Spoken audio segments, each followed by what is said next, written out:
Bonjour à toutes et à tous, bienvenue sur BNews, on est hyper content de vous retrouver aujourd'hui. Aujourd'hui je suis accompagné de Roch et Antoine. Comment est-ce que ça va les garçons? Ça va très bien et toi? Ça va super. Ça va très bien, heureux de tourner cette émission mensuelle. Il y a aussi Oscar et Juliette qui sont à la régie et qui vous saluent. Alors du coup cette année, dans le cadre du festival Lilarius, qui est un festival d'humour à Lille, on a voulu mettre à l'honneur un humoriste lillois.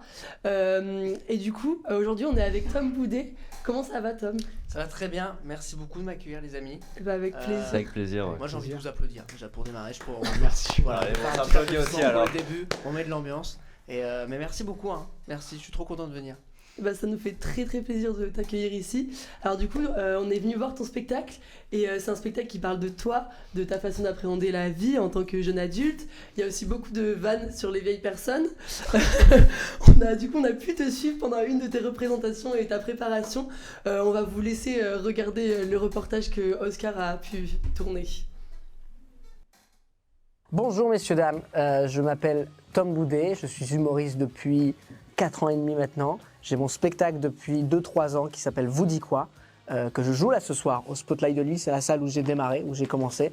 Et puis le spectacle là, cette année va un peu bouger jusqu'en juin, on va aller dans plein de villes, je suis trop content. Et puis voilà, je suis lillois, je pense que vous l'aurez compris.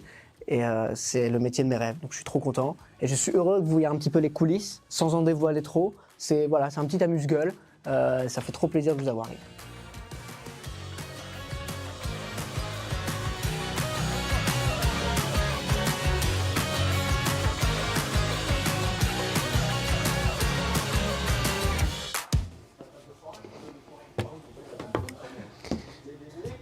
J'annonce Faïk avec le micro de la régie. Faïk arrive, nanana, Tom Boudet. Du coup, nana, là, Rockstar, tu verras, pour te dire un peu le top, c'est un nouveau truc, je fais cette tête-là. Là, on est au filage, qui est un moment que j'aime bien, mais qui est très rapide. Parce que tu vois, comme c'est du stand-up, on n'a pas beaucoup non plus de mise en scène, mais comme t'en as peu, le peu qu'il y a doit être bien timé, quoi, tu vois. Donc non, c'est bien, on prend le temps. Là, on est quoi? Là, on est 1 heure avant le spectacle. Voilà, on est 1 heure pile. Donc, pas de pression. un petit peu, c'est toujours. Je m'appelle Teddy, je suis régisseur général et je fais de l'accueil technique ici de temps en temps. Et du coup aujourd'hui j'accueille Tom. Comment ça se passe la préparation avant le spectacle alors? Alors les lumières elles sont déjà créées, donc j'ai juste à ouvrir les fichiers et puis à rectifier un petit peu. Les sons, à chaque fois il change toujours un petit peu sa régie, c'est quelqu'un qui aime bien changer son spectacle. Et du coup à chaque fois je mets à jour les sons et puis voilà. Et tu connais depuis longtemps Tom? Quelle est ta relation un peu avec lui? Depuis sa première scène. Et c'est un ami qui était même invité à mon mariage. Ouais. Et ouais. Et du coup, c'est avec plaisir que je le vois grandir, évoluer, que je continue à être sa régie. Puis en plus, il va me prendre sur sa tournée quand il aura une tournée internationale. Et il va me rapporter beaucoup d'argent, Tom Boudet. Oh oui.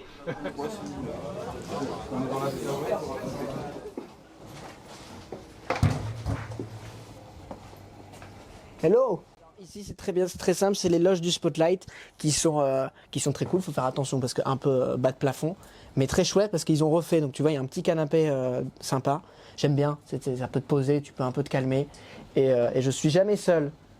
Il y a Ilan, mon ami, mon frère, c'est celui qui fait des photos et les vidéos qui m'accompagnent, et je crois, oh là là, et là on a l'un des meilleurs, Mayol ici présent, qui est le co-auteur du spectacle. Il sort du taf, incroyable. Ça va et toi? C'est pour les caméras, d'habitude, on se met des points directement. mais voilà, donc là les copains, il y a Faïk qui fait la première partie qui va venir après. Donc j'aime bien être un peu entouré, tu vois. Et puis là je vais me changer pour le spectacle. J'aime pas trop sacraliser, mais j'aime bien quand même, tu vois, me faire un peu, m'apprêter, que ça soit un moment, une petite parenthèse. Donc là on va changer. Eux ils ont le droit de regarder, mais pas vous les gars. Enfin, pas à la caméra. Mais je suis désolé, c'est pas que ça que je veux dire. C'est pas que je suis contre vous. Ok. Je vous emmène dans ma loge. Techniquement, c'est celle de Tom aujourd'hui. Tom Boulet! Tom Boulet! Je me le prends, je te le fais. Tom Boulet! Tom Boulet! Tom Boulet! Tom Boulet! Tom Boulet! Tom Boulet! Tom Boulet!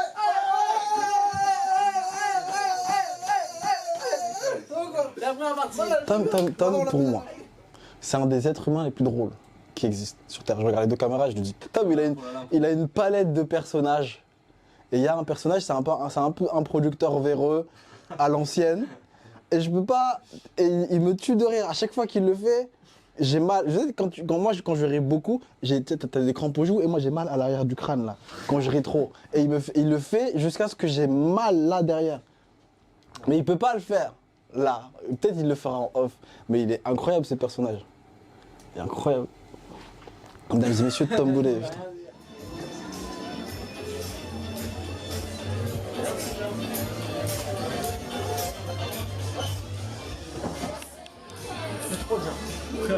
Je sais pas, moi je préfère un petit comité.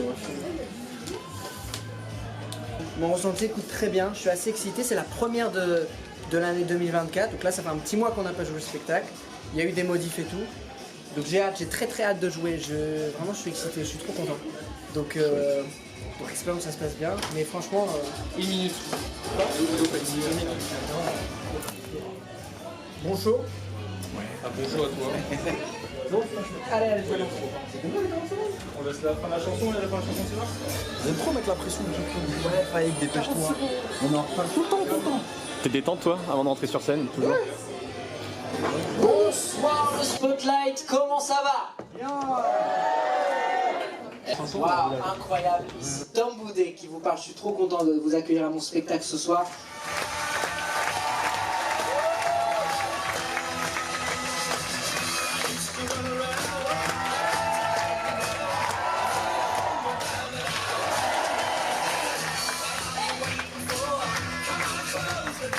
Waouh, bonsoir. Alors comment c'était? C'était incroyable. C'est exceptionnel. C'était vraiment lourd. Merci beaucoup pour la soirée. Merci à vous.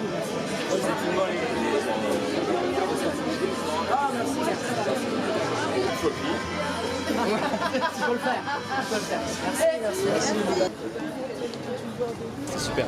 Ah, si c'était drôle, c'était touchant, c'était cool. C'était hyper bien construit. Enfin, il n'y a pas de moment où on s'est dit ah ça bide un peu. C'était vraiment cool.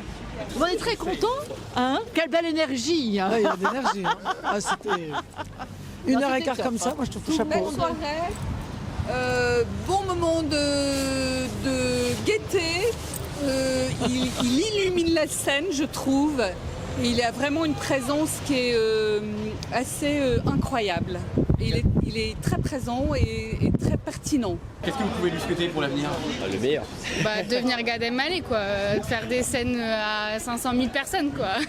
Qu'il aille à l'Olympia. Qu'il aille à l'Olympia, par exemple. Moi je trouve que c'est un bel objectif. Mais qui reste avec sa belle humilité. Alors du coup, on va commencer par parler de tes débuts, de comment est-ce que tu as commencé. Dans ton spectacle, tu dis que quand tu étais petite, tu avais envie de devenir une rockstar. Oui. Du coup, pourquoi est-ce que tu as commencé à faire du stand-up finalement? En fait c'est... déjà, quel reportage hein. Il est incroyable ce reportage quand même. Merci, c'est gentil. Merci beaucoup. Et alors c'est parce que j'ai toujours été passionné d'art en général et mes parents en fait m'ont vachement inculqué ce truc de la musique surtout. Donc je suis allé voir très tôt, tu vois, des concerts. Mon premier festival, je crois que j'avais 6 ans par exemple de musique. Ouais. Donc, C'était quoi? donc c'était au Main Square, ici dans le nord, à Arras. Et ce qui fait, tu vois, j'ai vraiment été imprégné de ce délire de rockstar, de waouh, putain, sur scène, tu fous le feu, c'est incroyable. Mais en fait, comme j'ai baigné que là-dedans quand j'étais petit, dans la musique, etc., en fait, j'avais pas ma forme d'art à moi, tu vois ce que je veux dire? Ouais. Mais je savais que c'était la scène. Et en fait, j'ai eu un déclic en 6ème, quand j'ai regardé par moi-même des humoristes. Et j'ai dit, ah bah voilà, c'est ça, c'est mon langage, tu vois. Ok. Et c'est dans ton caractère d'être drôle, de faire des petites blagues comme ça d'impro, tu fais ça depuis que t'es petit, ou c'est venu justement en regardant les premiers stand-up sur internet que tu t'es dit je vais essayer moi aussi déjà de le faire dans mon cadre, dans ma sphère familiale, puis ensuite l'étendre à pourquoi pas un avenir professionnel. En fait c'est toujours un peu... c'est bizarre de se dire oui je suis drôle. Je suis pas drôle, oui, tu vois. Mais en fait je sais que j'ai toujours aimé en tout cas d'être sur scène, de faire de travailler quelque chose et de le montrer devant tout le monde. C'est un truc qui me plaisait bien. Et après, comme je vous disais, en fait l'humour ça a été vraiment, tu vois, un langage, de me dire alors, tu peux faire passer des messages, tu peux dire des choses avec des blagues, etc. Donc et après quand j'ai découvert en plus toutes les formes d'humour différentes, tu vois, que ce soit l'humour sur scène mais dans les films, etc., là ça m'a débloqué plein de choses quoi. Donc Donc oui, est-ce que je savais, je sais pas trop. Je sais que j'ai toujours aimé voilà, d'être un peu dans la... Et de montrer des choses aux gens surtout. Et du coup, ça a été un choix difficile à prendre d'arrêter les études et pour te lancer pleinement dans le grand bain, ou il y a eu un déclic? Bah en fait, quand j'ai arrêté, ça faisait déjà 2 ans et demi que je faisais de la scène. Ouais. Donc j'étais déjà bien lancé quelque part, mais j'avais déjà un rythme, tu vois, on me connaissait, je jouais assez souvent. J'avais pas encore mon spectacle, mais j'avais voilà, un rythme assez soutenu. Donc c'était pas j'arrête pour me lancer dans l'inconnu, tu vois. J'avais déjà un truc avant. Et en fait, pas du tout, parce que comme c'est ma passion, c'est mon rêve et tout, c'était au contraire un moyen pour me dire là, je peux me lancer à 200%. Donc je crois que c'est la meilleure décision que j'ai prise de ma vie, quoi. Et au niveau des proches, ça a été bien accepté ou t'as quand même eu quelques réticences des gens qui ont essayé d'arrêter, quoi? Ouais, c'est toujours un choix difficile à comprendre pour les gens, c'est-à-dire que parce que ça peut, les gens parfois font des raccourcis sur cette décision-là. Oui, voilà, surtout que c'est pas très populaire. Voilà, c'est ça, il y a de la peur et tout, et ça je l'entends évidemment. Après, mes proches, comme ils ont toujours su que je voulais faire ça, comme ils savaient que je faisais de la scène avant, la plupart m'avaient déjà vu sur scène, ce qui fait que, par exemple, pour reprendre une phrase de mon père, il m'a dit qu'il savait, mais qu'il juste était surpris que ça arrive aussitôt. Il pensait que ça allait arriver plus tard, mais il le savait, et mes parents ils m'ont toujours soutenu, par exemple. J'ai des proches aussi qui ont toujours compris ça et entendu, donc en fait c'était plus des gens venant de l'extérieur, tu sais, les moins proches, où forcément t'as des petites remarques. Mais le principal c'est les gens c'est le socle, quoi, tu vois.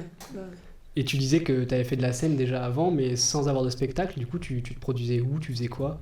C'était en fait, quand tu démarres, tu vois, dans l'humour, ou quand tu démarres pour écrire un spectacle, tu fais des passages de 10 minutes que je continue à faire aujourd'hui dans les comédie clubs. Donc c'est pour tester, c'est pour rôder. Aujourd'hui, tu vois, c'est aussi pour faire de la promo pour le spectacle.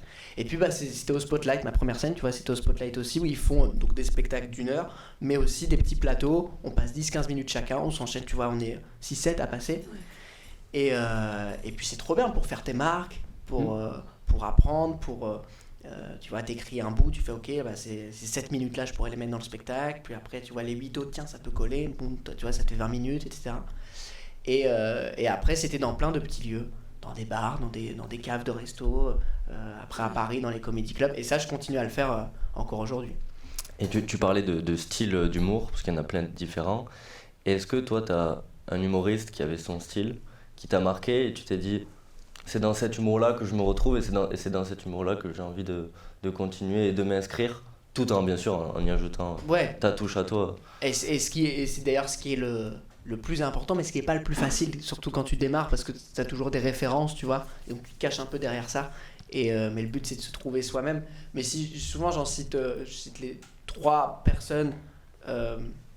Le premier c'est Gad Elmaleh, je pense, comme beaucoup de gens, parce que c'est celui qui, je sais pas, a rendu l'humour accessible à plein de personnes, même en tant que, tu vois, spectateur ou spectatrice, souvent comme ça qu'on découvre, tu vois, les premiers spectacles et tout. Et moi, lui, tu vois, par exemple, c'était vraiment le langage qui m'a marqué sur les observations du quotidien, sur la gestuelle. Ouais, la gestuelle. Après, j'ai découvert Jerry Seinfeld, qui est un humoriste américain qui, lui, a un peu inventé le je sais pas si vous avez remarqué, mais nanana. Donc très dans l'observation pure. Et ensuite, j'ai eu 2 autres humoristes, c'est Baptiste Le Caplin et Yacine Bellous, qui eux m'ont ouvert, tu vois, des portes sur l'absurde, sur des trucs vraiment nouveaux. Et ça a été ça, en fait, les premiers que j'ai regardés, tu vois. Okay. Et après, au fur et à mesure, j'en ai regardé plein. Et c'est pour ça que je suis assez fan de tous les types d'humour, parce que ça t'ouvre toujours des chemins, des choses dont t'es pas... faut pas être figé, tu vois, dans l'humour. Je trouve que c'est pas une bonne chose. C'est bien qu'un spectacle ait bien d'humour différent, même si au final il y aura un seul type d'humour pour toi, mais tu sais aussi plutôt pas se mettre de barrière, en fait, c'est ça. Ouais. Tu vois. Et donc ces humoristes comme Yacine Bellous, je sais pas si vous le connaissez. Pas du tout. C'est quelqu'un qui est très très absurde et il te fait plein de personnages. Il va te faire parler une flaque d'eau, tu vois, ces genres de trucs là. Mais c'est trop bien, tu regardes ça et tu fais waouh, c'est possible d'aller là-dedans, quoi. Bah, du coup, tu pioches un peu dans toutes tes inspirations. Ouais, tu voilà. crées, toi. Et tu te trouves, tu vois, moi quand j'ai démarré, par exemple, j'étais très absurde. J'étais très speed. Je faisais plein de personnages, je courais partout. Et au final, j'ai vu que ça me plaisait toujours, les personnages, j'adore ça. Mais je suis pas. Parfois, je mets de l'énergie, mais en fait, j'aime bien être calme. Tu vois, enfin, tu régules après comment t'es vraiment et tu te trouves sur scène. Et en plus, comme je suis. Enfin, on a le même âge, je suppose, mais on se trouve aussi personnellement. Donc en fait, il y a tout ça mixé. Et c'est comme ça que tu trouves ton identité. Ok. Et moi, est-ce que tu te sens obligé d'être tout le temps drôle, genre même dans la vie et tout? Est-ce qu'il y a un peu une pression des gens qui sont là, genre ouais, Tom, c'est un peu le clown, je sais pas, dans la classe, enfin, si tu t'es plus en classe, mais un truc où tu dois tout le temps aller bien et tout le temps être drôle, ou est-ce que pas tant et genre les gens te mettent pas la pression sur ça? Bah, ça dépend. Après, c'est plutôt. Forcément, oui, quand t'es en soirée, tu rencontres des gens et ils disent tu fais quoi dans la vie, tu dis je suis humoriste, tout de suite ils font ah, vraiment, tu vois, et donc vas-y, fais-nous voir. Oui, ils te lancent un défi presque. Mais, ouais, tu vois, toujours, leur truc c'est toujours vas-y, fais une blague, tu vois, ce qui est très gênant. C'est horrible. Voilà. D'ailleurs, vas-y si tu veux faire une blague. T'as vu le spectacle, j'ai fait de blague. mais non, en fait, après ça fait partie de ton caractère et tout, mais maintenant je me force pas en fait du tout à être drôle et tout, et puis comme tout le monde, t'as des moments où t'es, tu vois, lambda, classique, tu penses à rien, donc je force rien. Mais après c'est aussi un truc que j'aime faire rire et tout, donc je le cherche aussi. Mais tu vois, tu parlais de comment j'étais en classe. En classe, j'étais pas du tout le gars qui crie, qui va perturber le cours et tout. J'étais plus le mec qui fait des blagues à sa voisine ou son voisin discrètement, tu vois. Et d'ailleurs, c'était toujours à la fin de l'année que les gens savaient que je voulais être humoriste. C'était pas, tu vois, parce qu'il fallait que je parle à chaque personne individuellement pour faire des petites blagues pour qu'ils disent ah, il veut être humoriste. Donc voilà. Ok. Bah, du coup, on va parler plus maintenant de ton spectacle en particulier. Comment quel tu écris spectacle quand même, hein. C'était un super spectacle. Qui est très bien écrit, co-écrit, avec Maëlle Vanier qui est dans les studios. Voilà, donc c'était ça la première question. Du coup, comment est-ce que tu écris ton spectacle? Et du coup, avec Maëlle? Avec Maëlle, salut Maëlle, je fais un petit signe. Il me fait des doigts d'honneur. Bon, je comprends pas.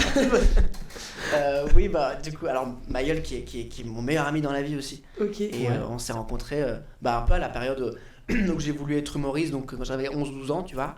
Et en fait, très tôt, on a toujours eu ce rythme d'écriture, en fait. À 11-12 ans, on écrivait déjà un spectacle, en fait. D'accord. On était déjà en train d'écrire des trucs, puis on a fait plein de choses, genre des courts-métrages, on a fait des émissions, comme là, tu vois. On a fait des espèces de parodies de trucs que je ne montrerai pas. Voilà, ça reste dans les archives. Mais ce qui fait qu'en fait, on a toujours eu cette proximité artistiquement, tu vois, et ce rythme un peu d'écriture. Et en fait, après, c'est quand... après ces 2 ans et demi de scène dans les comédie clubs, j'avais beaucoup de matos, de textes et tout. Et puis il a fallu se poser pour écrire un spectacle. Et là, j'ai fait appel à Maëlle pour qu'il m'aide à écrire une histoire cohérente. Oui. Et ça a été un gros boulot qui est encore aujourd'hui, on fait encore des modifs, je le dis dans le reportage, tu vois, à chaque fois on change des choses. Et c'est trop bien parce qu'il me connaît vraiment très bien, donc il a encore une autre perception. Et ouais, tu vois, ça en dit long sur le processus, c'est-à-dire que quand on écrit, c'est jamais, tu vois, carré, c'est cool, tu vois. Ouais. Et non, je suis très content de travailler avec lui. Est-ce qu'il y a des techniques d'écriture dans l'humour? Des mécanismes qu'on retrouve pour faire rire et qui marchent, entre guillemets En fait, oui, tout dépend. D'ailleurs, il y a des écoles d'humour, il y en a une...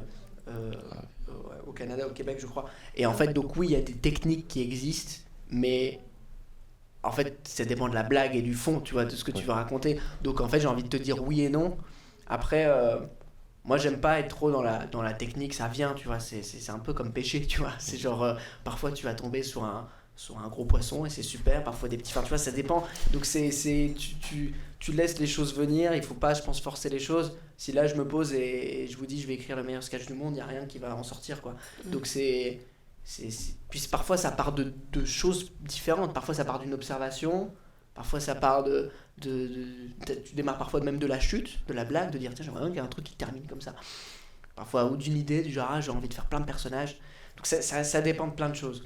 Donc, j'aime l'idée de pas me restreindre à des techniques ou quoi, et au contraire d'être très ouvert créativement, parce que c'est, comme je disais tout à l'heure, c'est un art, il faut pas l'oublier, donc il faut que le processus créatif ne s'arrête jamais, et c'est ça, parce que tu te surprends toi-même, tu vois. C'est ce qui fait la diversité dans le spectacle, et que c'est pas tout le temps la même chose et les mêmes... Mais c'est ça, et même, je pense, pour des futurs spectacles, j'ai pas envie de faire le même spectacle que je fais aujourd'hui. Évidemment qu'il y aura toujours un lien parce que c'est ce que je suis, mais j'ai envie de pousser des choses et tenter des trucs autrement, quoi. Et du coup, tu testes tes blagues sur Maëlle? Oui, en quelque sorte. Souvent, en fait, j'arrive avec une première version de blague ou d'un texte, et puis je lui envoie soit en vidéo, en appel, soit quand on est en vrai, et puis après il me fait des retours. Soit il me dit que c'est pas drôle, certaines blagues, soit il me dit qu'il y a des trucs à changer, qu'il faut couper, etc. Mais ce qui est bien, et je le dis souvent, c'est qu'il a même un regard qui est autre que les blagues en elles-mêmes, c'est aussi sur le discours, tu vois. Sur, mais là tu répètes plusieurs fois le même mot, là c'est pas cohérent par rapport à ce que tu dis avant. Donc ça c'est cool parce que ça m'oblige à avoir un autre regard sur les choses. Mais après, surtout le test, c'est sur le public, quoi. Parfois même, tu vois, je les teste avant d'en parler à ma gueule, parce que c'est un truc un peu instinctif, tu vois. J'ai besoin d'aller vers les gens, puis tu parles, tu testes, et puis tu vois ce qui se passe. Parfois même, tu vois, tu peux tester sans avoir de grosses chutes sur une blague, juste de dire, est-ce que mon idée parle ? Ah ok, les gens sont avec moi, ok, je sais que je peux pousser là-dedans. Donc ça dépend, quoi. Et du coup, au final, ça prend combien de temps à écrire un spectacle ? Parce qu'à t'entendre, en fait, on a l'impression que il est jamais fini. C'est jamais fini un spectacle. En fait, là, c'est surtout, faut savoir que c'est le premier spectacle d'un humoriste. C'est toujours très long dans tous les processus. C'est-à-dire en processus de création, d'écriture, c'est toujours long parce que tu trouves toi-même sur scène, etc. Ouais. Et même quand tu l'exploites, quand tu le joues partout. Comme au début t'as pas des tournées de 120 dates, non, il faut que ça vienne petit à petit, donc c'est toujours des spectacles qui durent plus longtemps, tu vois, qui parfois durent 4, 5 ans, 6 ans, et c'est pour ça qu'après quand t'as une petite notoriété, les futurs spectacles vont durer 2-3 ans grand max, tu vois. Mais encore une fois, tout dépend des gens. Moi je sais que vraiment ça fait on va dire une petite année où on a vraiment l'histoire du spectacle qui est là, tu vois. Mais là, on est encore en train d'ajuster les trucs. Je pense que là, la version qu'on est en train de jouer en ce moment et que vous avez vue, c'est vraiment celle qui me plaît le plus et qui correspond le plus à ce qu'on veut. Et là, c'est cool, les ajustements, c'est plus dans les blagues, c'est dans des broutilles, des détails. Alors que dans des dates précédentes, on changeait parfois l'ordre et tout. Parce que c'est ça, tu dois trouver la bonne couleur, le bon rythme. Ouais, c'est tout un travail. Mais moi, c'est un truc que j'adore parce que c'est pas toujours le même spectacle tous les soirs. D'accord. C'est trop bien. En ce moment, dans l'humour, il y a un truc qui marche bien, c'est l'impro. Sans vouloir spoiler, t'en fais un peu dans ton spectacle. Et je voulais savoir est-ce que ça se travaille, cette improvisation ? Et comment t'abordes le fait de potentiellement n'avoir rien à dire sur quelqu'un ou quelque chose ? Déjà, tu vois, ce truc-là qui peut arriver, hein, tu vois, parfois, t'as rien à dire, tu demandes à un mec son métier, ça t'inspire rien. Moi, je l'aime bien le dire, quoi. Tu vas te dire, j'ai pas de blague, c'est pas grave. Et d'ailleurs, même quand une blague ne marche pas, quand je la teste et que ça arrive pas, je le dis, tu vois. Je dis, là, c'est une nouvelle blague, bon, c'est pas grave, tu vois. Tu passes à autre chose. Mais sur l'impro, oui, ça se travaille. Et encore une fois, il faut être toi-même en impro parce que, comme là, tu vas un peu à la confrontation avec les gens, tu leur poses des questions, il faut pas que tu te joues à quelqu'un d'autre, tu vois. Mais moi, c'est venu vraiment par hasard. En fait, moi, j'aime le texte, j'aime le spectacle, donc j'aime bien quand les choses sont vraiment carrés. Et il y a un ami humoriste qui est un peu mon mentor, qui s'appelle Julien Bing, qui m'a appris beaucoup de choses. Et il m'a dit tu devrais faire l'impro et tout. Lui, il en fait un peu dans son spectacle. Il me conseillait d'en faire. Et vraiment, au début, je pensais pas que j'allais en être capable du tout. Et puis en fait, je l'ai essayé à une date du spectacle. J'en parlais à Mayol et je dis tu vois, à ce moment-là du spectacle, j'ai envie de parler aux gens. Mais là, tu peux pas prévoir ce qui va se passer, quoi. Et on l'a fait, et puis ça a bien marché. Petit à petit, tu vois, t'es à l'aise. Ce qui fait que maintenant, t'as un peu c'est toujours de l'impro, mais j'ai des mécaniques, tu vois. Je sais quelles questions je vais poser. Je sais qu'est-ce qui va arriver après le spectacle pour repartir sur le spectacle. Donc oui, ça se travaille. Mais après, c'est ça qui est excitant, c'est que tu sais jamais ce qui va se passer. Qu'en effet, tu peux avoir rien à dire. Parfois, ça peut être des trucs complètement fous. D'ailleurs, c'est ça. De toute façon, les gens, à chaque fois, t'apprends des choses folles sur eux, c'est trop bien. Mais... Et puis c'est ça que je mets sur les réseaux, tu vois, comme c'est un truc éphémère, j'aime bien diffuser ça, les parties impro sur les réseaux. Et d'ailleurs, je tiens à préciser, parce que les gens parfois pensent que tout ton spectacle c'est de l'impro, parce qu'ils voient ça sur les réseaux, tu sais. Ouais. Ils pensent que tu fais que de l'impro, alors que pas du tout. Et c'est pas ça que le stand-up, ça peut être de l'improvisation, mais c'est surtout du texte, c'est surtout des blagues. Et c'est avec ça qu'on se permet, tu vois, de faire de l'impro. Genre moi, c'est venu vraiment dans un second temps. Et du coup, tu préfères l'impro ou ton spectacle écrit ? Ah non, je préfère vraiment le spectacle, l'écriture, le travail, c'est le plus important. Et encore une fois, c'est comme moi je suis à l'aise avec ça, avec l'écriture, le fait que ce soit carré, et ça te permet d'aller dans l'impro parce que tu maîtrises tout. Tu sais à quel moment tu vas le faire, tu sais que tu pourras rebondir et retourner sur ton spectacle après. Mais Mais oui, c'est beaucoup mieux quand même de travailler les choses parce que c'est ce qui me permet les sujets, les thèmes que je veux aborder, ça vient de là. Et puis c'est un peu trop facile aussi. Si t'arrives juste en parlant aux gens, bon il passe un bon moment, mais tu vois, et donc, c'est ça. Mais du coup, ça t'est déjà arrivé d'avoir vraiment un moment où ça prenait pas avec le public, dans tes moments d'improvisation justement? Franchement, ça va. J'ai jamais eu de mauvaise expérience en impro. Parce que après, bon, là, c'est l'impro que je décide. C'est-à-dire quand je vais vers les gens, mais parfois, il y a des choses où tu ne décides pas. Quand il y a des gens qui se lèvent et qui vont aux toilettes, je le maîtrise pas. Donc, mais ça va. Non, j'ai jamais eu de. Ça va. J'ai eu des choses un peu surprenantes. Tu vois, souvent, je raconte cette anecdote où il y a 2 ans, je jouais à Avignon. Et donc Avignon, c'est pendant le festival, donc il y a plein de spectacles. Et moi, je commence à jouer mon spectacle et au bout de 20-30 minutes, il y a quelqu'un qui lève la main dans la salle. Puis je vois une main qui se lève, je me dis, qu'est-ce qui se passe? Et je m'inquiète un peu, je me dis peut-être elle est pas bien, qu'est-ce qui se passe madame? Et elle me dit, ils arrivent quand les décors? C'est-à-dire, les décors, moi je fais du stand-up, mon décor c'est ma gourde et mon micro, quoi, tu vois, je suis le décor quelque part.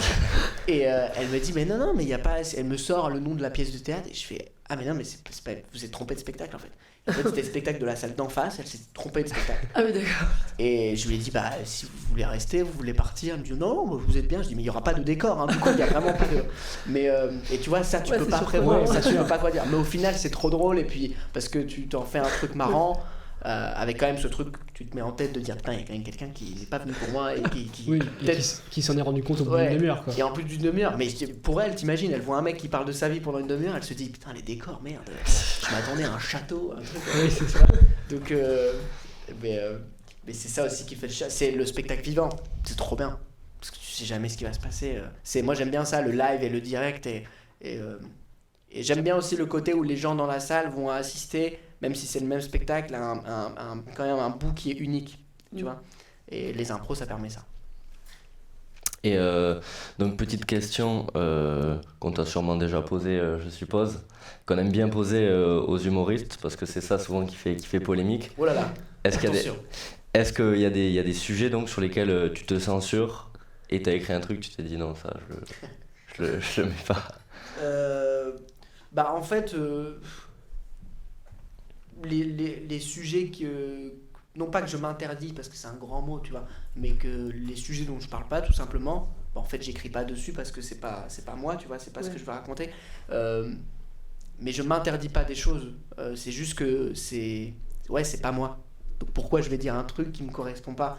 Par exemple, un jour, tu vois, j'aimerais bien parler des religions, mais aujourd'hui, tu sais, je me sens pas suffisamment investi et connaisseur de ce sujet-là, donc si je peux en parler, oui, je pourrais parler j'ai 2-3 axes, mais voilà, je sais pas où ça va me mener, quoi. Donc moi, quand je trouve que c'est pas un truc qui m'habite vraiment, je veux pas aller là-dedans sur ce terrain. Mais c'est pas dans, tu vois, je me censure pas, c'est pas dans ce délire-là de se dire, oulala, je me censure parce que derrière on va me reprocher telle ou telle chose. Non, parce que tout ce que je dis sur scène, je l'assume 100%, tous les sujets qui sont travaillés et qui sont mûris avec Monsieur Mayol-Vanier. Encore une fois. Et justement, comment tu t'adaptes au retour négatif, que ce soit de Mayol ou de la salle qui peut ne pas bien recevoir une blague dans le sens vexé? Oui, par exemple, oui. En fait, moi, ça m'est jamais arrivé. Ce qui m'est arrivé, c'est pas de rire. Tu vois, quand tu fais une blague, ils rigolent pas, mais c'est pas un truc où ils sont vexés, c'est juste, t'es pas drôle, mec, tu vois. Okay, et quand ça passe par Mayol avant ou par le public, moi j'adore parce que c'est juste. Les gens me disent juste, en gros, travaille, modifie, tu vois, change des trucs. T'as pas eu de gens un peu haineux ou qui te reprochent des choses? Franchement, je pense que je fais pas l'humour non plus le plus tu vois, controversé. Donc si tu veux me reprocher en disant, il faut vraiment, t'as la haine sur, si t'as la haine sur moi, t'as la haine sur beaucoup de choses, quoi, tu vois. Donc ça va aussi. J'ai pas un humour corrosif avec les gens, mais tu vois, par exemple, les impros, comme là, tu parles vraiment aux personnes directement et tu te permets un peu tout. Moi, j'aime bien, tu vois, quand même le préciser à la fin des impros. Les amis, vous inquiétez pas, c'était que des blagues. On est ensemble, c'est un moment. Mais en fait, même eux, les gens le vivent bien parce que ils sont comme dans un délire avec toi, tu vois, un délire de potes. Donc, mais après, les non-rires quand tu travailles et que ça marche pas, c'est trop bien. Parce que ça t'indique qu'est-ce qu'il faut faire, qu'est-ce qu'il faut modifier. Parfois même, tu vois, tu commences à parler d'un sujet, tu vois que les gens, ça leur parle, ils rigolent, et puis c'est juste ta chute qui est nulle. Bah, c'est pas grave, faut changer, faut retravailler. Moi, je le prends toujours de manière très positive, quoi. Et du coup, on va parler un peu des salles de spectacle parce que c'est quand même quelque chose d'important. Est-ce que pour toi, la salle dans laquelle tu joues ou le lieu, c'est quelque chose qui est important, ça te fait changer en fonction de là où tu joues, ou est-ce que, bon, peu importe Oui, c'est toujours important, je pense, pour un artiste d'avoir un confort, mais pas dans le sens avoir une loge de luxe et du champagne, mais c'est juste un confort sur scène, avoir c'est des détails, mais que techniquement le micro fonctionne bien, que la régie se passe bien, tout ça c'est des trucs qui nous rassurent en fait, et pour après vraiment aller sur scène. Mais parfois oui, je joue, tu vois, la dernière date qu'on a faite vendredi dernier, j'ai joué à Béthune, et en fait c'était dans un centre culturel, ce qui fait que ils avaient adapté leur salle en configuration de spectacle. Mais ils me disaient que, tu vois, la semaine d'avant, ils avaient fait, je sais plus, une soirée dansante, donc à chaque fois, ils changeaient la config. Donc là, c'était bien parce que c'était vraiment inédit. Moi, j'avais pas l'habitude de jouer devant cette config-là. Eux non plus, les spectateurs, ils n'avaient pas l'habitude de voir des humoristes comme ça. Et ce qui fait que c'était bien parce que ça te change, et puis ça, j'aime ça. J'aime ce truc-là. C'est juste après, parfois, quand tu joues dans des plans un peu bourbiers, ce qui peut arriver, tu vois, où t'as le micro qui marche pas, tout ça, c'est ça qui peut un peu te déstabiliser. Mais ça m'arrive pas sur le spectacle entier, parce que c'est quand même, c'est prévu, il y a toute une équipe qui gère ça, qui gère les dates, qui planifie, donc là-dessus, j'ai pas à me plaindre. Et est-ce que genre il y a des villes ou des endroits où tu sens que les gens sont pas les mêmes, enfin la salle, le public, ça n'est pas le même, quoi? Non, non, enfin, j'ai jamais... C'est marrant parce qu'il y avait, comme je viens de Lille et j'ai commencé ici, il y avait un grand truc chez les humoristes au début quand j'ai démarré de dire waouh, jouer sur Paris. Que les Parisiens, ils allaient être exigeants sur des trucs et tout. Et moi, j'ai la chance de jouer énormément à Paris. J'y vais 2-3 fois par semaine. Et je trouve que c'est l'un des publics les plus cool parce que ils sont, comme il y a plein de comedy clubs, ils sont vraiment...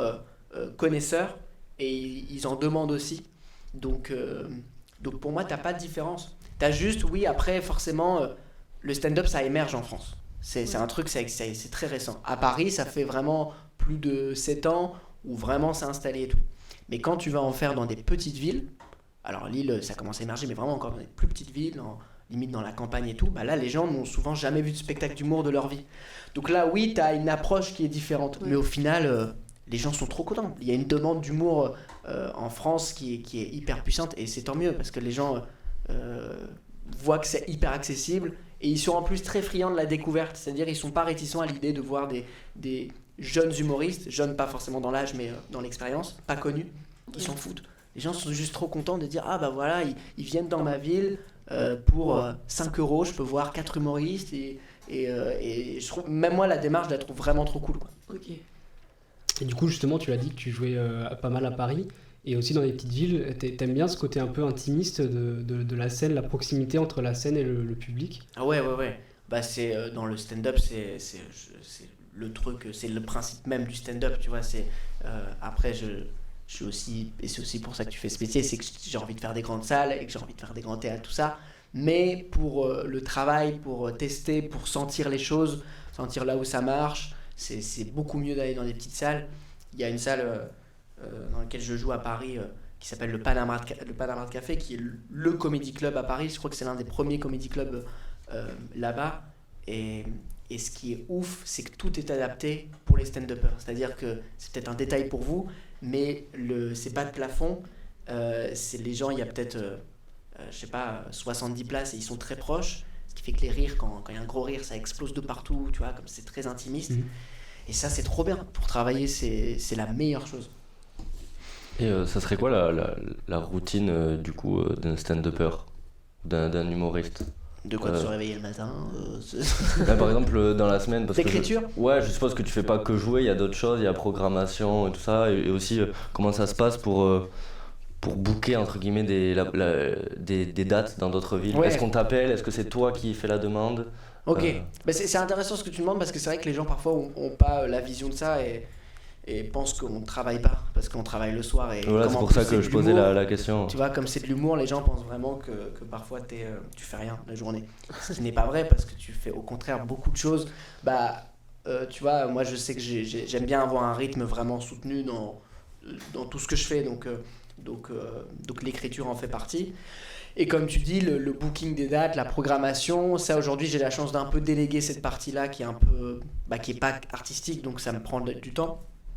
Mais cela dit, je m'occupe aussi de ça et j'ai la chance aujourd'hui d'avoir aussi des salles qui me contactent.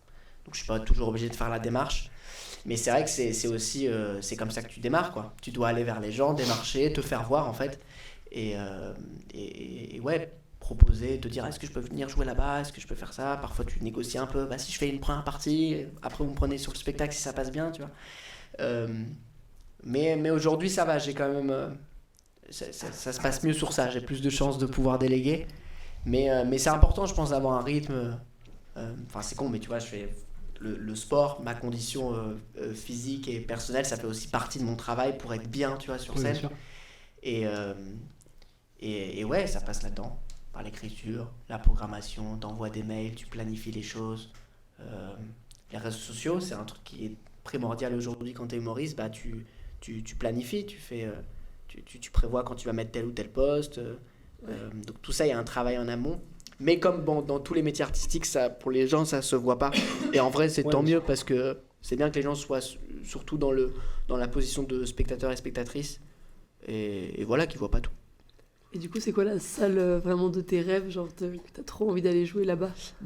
Vraiment, il y en a deux et qui sont très mythiques. Dans le reportage des madames très gentilles, on dit l'Olympia. Merci mesdames, je vous aime. D'ailleurs vous étiez très euphorique, ça m'a touché. Et évidemment l'Olympia comme tout le monde parce que c'est la salle mythique par excellence. Mais après à Lille, il y a une salle qui s'appelle le Théâtre Sébastopol, qui est une salle où j'ai vu plein de spectacles depuis que je suis tout petit. Et en plus une salle qui est à la fois grande parce que c'est 2000 personnes, mais la configuration est quand même très intimiste, très arrondie. Quand tu es sur scène, les gens sous le balcon sont vraiment à côté. Et ça, je dois dire que je sais que le jour où je vais faire cette salle, je serai très heureux. Okay. Je pourrais vous dire, tiens, Tom, là, on sait qu'il est content. Mais donc voilà, c'est ces deux salles-là. Et après, forcément, tu as plein de lieux, tu as plein de villes que tu as envie de faire. C'est le chemin. Et tu penses que c'est un objectif atteignable à court terme, ça ? Peut-être pas l'Olympia, mais déjà Sébastopol.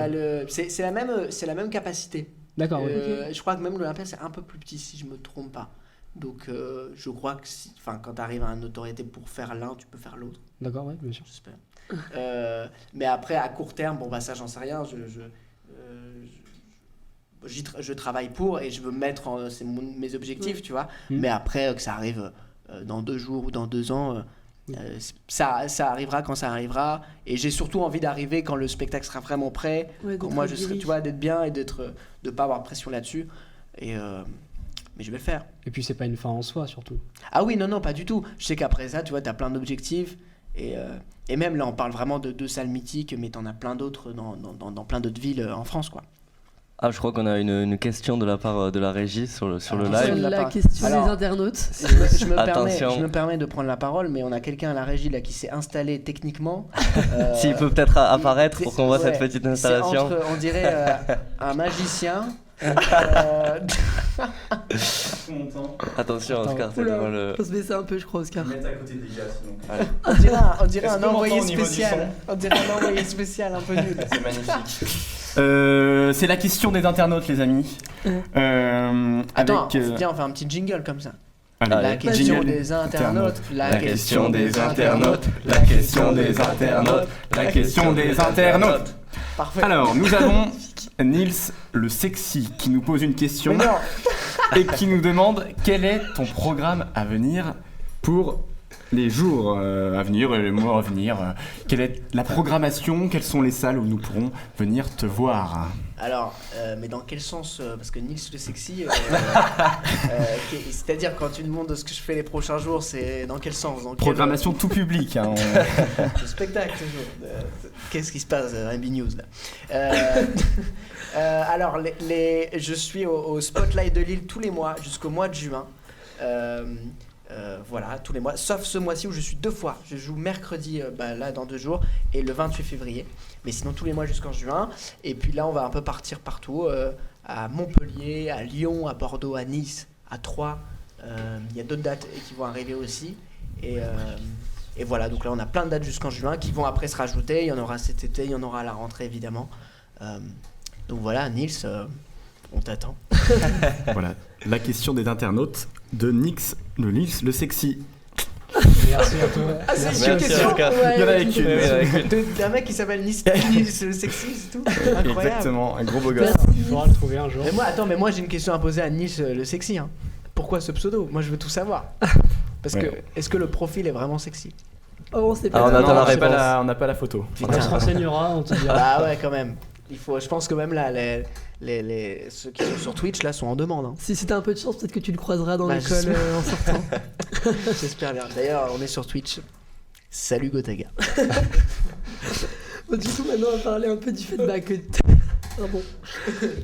t'es quand même assez jeune, tu t'es lancé là-dedans. Qu'est-ce qui nous fait rire ce temps quand même? Non, parce qu'il faut savoir qu'on est en concurrence avec des gens qui jouent sur Fortnite quand même. Faut le savoir. C'est-à-dire que vous, là, vous êtes journaliste et tout, mais on est sur Twitch. Ouais. D'ailleurs, si vous avez des V-Bucks, je suis preneur. Ok. Du coup, donc, tu t'es lancé quand même très jeune dans ce nouveau métier. Est-ce que c'était dur de trouver sa place dans le milieu? Pardon, je suis bloqué. Parce qu'avec Payel, on joue beaucoup à Fortnite. C'est bon. Je veux dire. En fait, tu fais, c'est comme dans tous les milieux, tu vois, tu te fais ta place petit à petit. Ouais.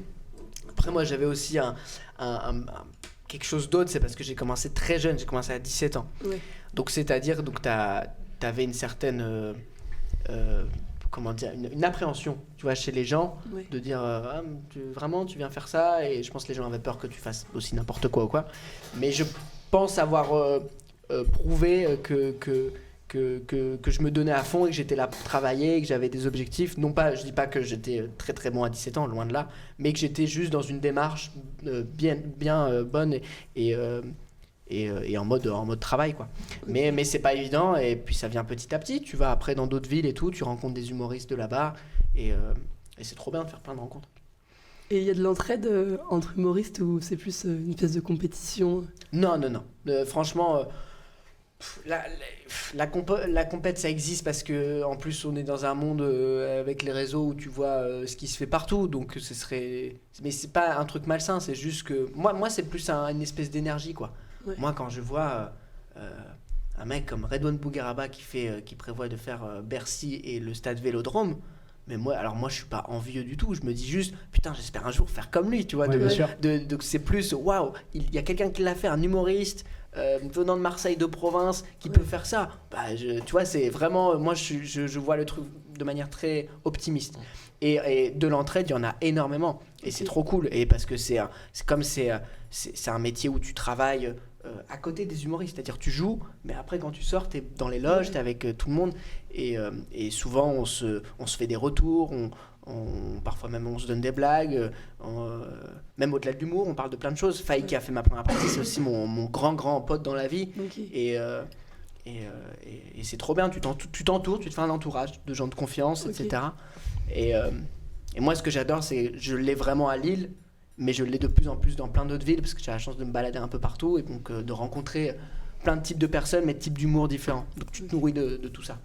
Ouais, donc c'est hyper important de se tisser un réseau en fait de copains humoristes. Ouais. Alors après, moi en fait, je pense aussi il faut avoir une frontière là où en fait les liens d'amitié forts, tu te les crées comme dans tout, comme dans les collègues de travail, au fur et à mesure s'il y a l'affinité. Mais avant tout, c'est des collègues et que je respecte vraiment beaucoup et c'est le plus important. Mais après, moi je trouve qu'avec un entourage c'est important, mais un entourage qui est pas forcément que des humoristes. Enfin, vous l'avez vu dans ma loge, il y a Faye qui est humoriste, mais t'as Ilan qui filme et qui fait des photos, t'as Mayol qui coécrit.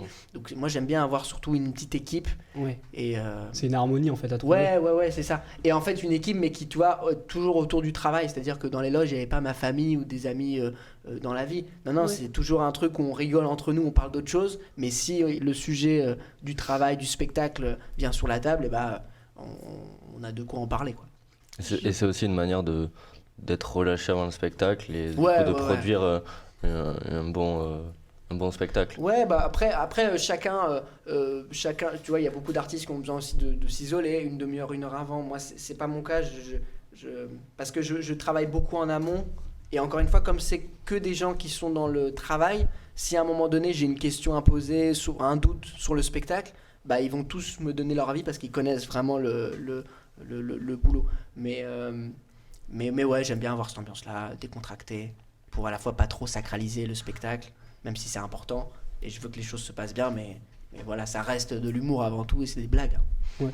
Et du coup, dans le reportage, on a vu que t'étais vraiment pas stressé du tout avant le reportage, avant le spectacle. Ah si, hein. Ah ouais. Ah bah dans ce cas-là, t'as l'air hyper détendu, ouais. Non, bah en fait, tu le montres pas en tout cas. C'est plus, déjà bon, le stress c'est forcément un stress différent, c'est-à-dire que j'ai souvent très hâte, je suis souvent très excité à l'idée de monter sur scène, donc c'est plus un truc d'impatience et l'envie de bien faire, mais en même temps, comme je dis, bah, d'être avec tous ces potes là, ça me rassure, c'est surtout un truc tu vois de vraiment on rassure, mais si t'as toujours ce stress, ce petit truc, mais tu transformes, ça devient vraiment encore une fois une énergie, un moteur, plus qu'un blocage. Ouais. Je crois qu'on a une autre question des internautes. La réponse de Nils, peut-être. La réponse de Nils. Si tu veux relancer un petit jingle, tu peux. Voilà. Bah attends, moi je vais attendre le nom. Est-ce que le nom va être encore fou? Est-ce que ça sera Xavier le sexe? Je sais pas. Le retour de la question des internautes. Alors voilà, je me mets un peu dans la caméra. Nils le sexy est de retour. Non, encore. Il demande, je lis, est-ce que vous faites des apéros entre humoristes? Là, je me permets, c'est l'erreur que tout le monde fait. Tout le monde dit humoriste, c'est humoriste. Voilà, donc Nils. Mais Nils, en fait, vous avez un spectateur. Je sais pas, est-ce qu'on a d'autres spectateurs? Heureusement qu'il est là. Voilà, si on mais fait des non, apéros parce entre que humoristes. nous avons aussi Trace de slip. C'est pas vrai. Trace de slip qui demande il demande si tu peux venir à La Rochelle jouer ton spectacle. Oui, bah attends, c'est quoi cette émission? Je répondrai à ta question avec plaisir, mais d'abord, c'est les traces de freinage. Ouais, si on peut se calmer là-dessus. Alors, Nils, pour lui répondre, si on fait des apéros entre humoristes, ça nous est déjà arrivé de faire ça un petit peu. De se voir à côté, et par exemple avec des humoristes de Lille, souvent on fait des foot à côté, donc c'est bien, tu vois, ça change. Ouais. Et si je viendrai à La Rochelle, j'espère, j'ai trop envie, c'est prévu. Je viens à Bordeaux au mois de mars, pas trop loin de La Rochelle, je crois. Donc si jamais. Il y a Titsou qui dit Périgueux aussi. Périgueux. Bon, je crois que tu vas faire toute la France finalement. Périgueux, c'est pas prévu, mais pareil, ça viendra. Périgueux. Et autre question de Nils le sexy, il est là, il est de retour. Il demande pourquoi Mayol coécrit mais ne joue pas lui aussi. Mais s'il joue pas dans la vie de tous les jours, c'est parce que, je veux peut-être parler pour toi, Mayol, mais Mayol préfère être de l'autre côté de la caméra, de la lumière, il préfère être dans l'ombre. Et c'est pas du tout un truc qu'il faut minimiser, au contraire, il y a autant de travail que celui qui est dans la lumière. Et puis, et comme je vous ai dit, voilà, comme je suis aussi à la genèse des textes à chaque fois, bah, c'est pour ça que je les joue et je les interprète quand même. C'est admirable.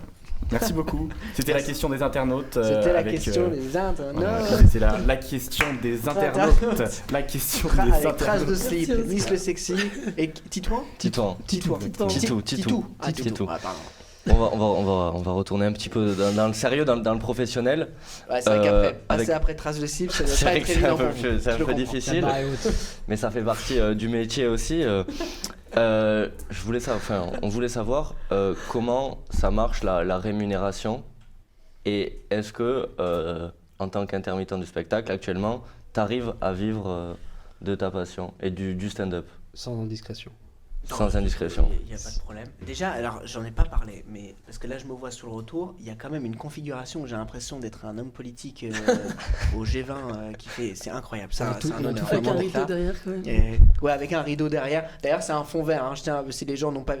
Voilà, tout ça n'existe pas. Ils peuvent mettre une image d'un éléphant. Ce serait bien. J'aimerais qu'on mette un éléphant, si c'est possible en régie, à la fin, de mettre un petit éléphant. Non, l'émission va prendre une tournure bizarre.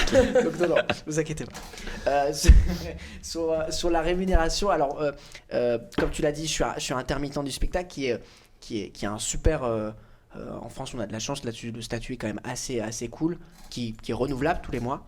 Et d'ailleurs, c'est marrant que vous me posez la question parce que ce matin, j'ai appris que j'allais renouveler mon intermittence, mais avec 2 mois à l'avance. Ce qui est super bien. Bravo. Donc merci beaucoup. Ça méritait des applaudissements, mais c'est pas grave. Non. Mais non, bref, je suis trop content. Et oui, après, c'est le principe de l'intermittence, c'est-à-dire que ça fluctue tous les mois en fait. Tu fais des cachets, donc parfois tu peux bien gagner ta vie, parfois un peu moins. Mais moi, j'ai la chance de quand même de me produire énormément, que ce soit en spectacle ou dans les petits plateaux. Donc j'ai pas du tout à me plaindre là-dessus. Et encore une fois, pour mon âge, tu vois, j'ai un bon statut qui est stable malgré tout, même si c'est un truc renouvelable. Donc non, en fait, tout dépend. Mais en effet, tu peux bien gagner ta vie comme toutes les formes d'art quand ça prend beaucoup.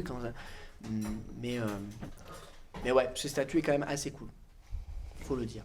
Un petit conseil, parce qu'il y a sûrement des jeunes qui regardent ce live et qui peut-être aimeraient bien se lancer. Trace de slip. Moi, je pense qu'ils veulent se lancer dans l'humour. Oui. Et pourquoi pas. Et quel conseil tu leur donnerais? En fait, c'est toujours un peu délicat, tu vois, de donner des conseils. Et tu vois, le premier conseil que j'ai envie de donner, c'est limite pas de conseil. C'est de dire vas-y. Parce qu'il n'y a que sur le terrain, entre guillemets, que tu vas voir les choses. Que c'est en testant que tu vas savoir si c'est drôle ou pas, par exemple. Mais après, si je peux donner un truc à faire en amont, c'est ce que j'ai fait. Et je pense que c'est un truc aussi naturel qu'il faut faire, encore une fois, dans toutes les formes d'art et même dans toutes les professions. Quand tu es passionné, c'est de tout regarder, d'être hyper curieux. Moi, avant de commencer, comme j'ai voulu faire ça jeune, mais j'ai commencé à 17 ans, pendant 6 ans, j'ai regardé plein de spectacles, plein de types d'humour, plein de reportages, de documentaires, ce qui fait que quand j'ai démarré, je savais que j'allais vraiment commencer pour de bon. Et quand il y avait certaines choses qui venaient à moi, mais j'étais comme au courant de ces choses-là, parce que je les avais vues dans les documentaires et tout. Mais ça, je pense que ça s'adapte dans tous les domaines. Je veux dire, si tu es en médecine, je trouve que c'est hyper bien d'être ouvert à toutes les formes de médecine qu'il y a et pas d'être figé que sur une seule chose, parce que c'est comme ça que tu te restreins. Donc, ou même vous, tu vois, dans le journalisme, de voir tout ce qui se fait et c'est hyper intéressant. Donc voilà, peut-être ça. Mais après, sur la pratique en elle-même, il faut le faire. C'est un truc à pratiquer en live et se donner à fond. Et de toute façon, c'est en faisant que tu te trouves toi-même, que tu vas trouver ton style. Ouais, voilà, que tu vas te configurer un peu toi-même. Ok. Merci beaucoup. Voilà, merci à toi, Tom, d'être venu. Merci à vous, cool, merci beaucoup. Émission. Et merci d'être venu au spectacle. Et je suis très content Avec plaisir. c'est toujours cool de faire ça avec des. On a le même âge, hein. Vous avez Ouais, aussi. Voilà, des étudiants. Tu as ton éléphant. Voilà. Attends, il est trop mignon, tu peux Oula, je vais tomber. Attends, l'éléphant, j'ai envie de. Attends, il est de quel côté? Là, je le regarde. Voilà. Ok. Voilà, là, tu le regardes. Voilà, là, je suis dans sa trompe. Bon. Comment on pourrait l'appeler? Moi, je propose qu'on l'appelle Nils, cet éléphant.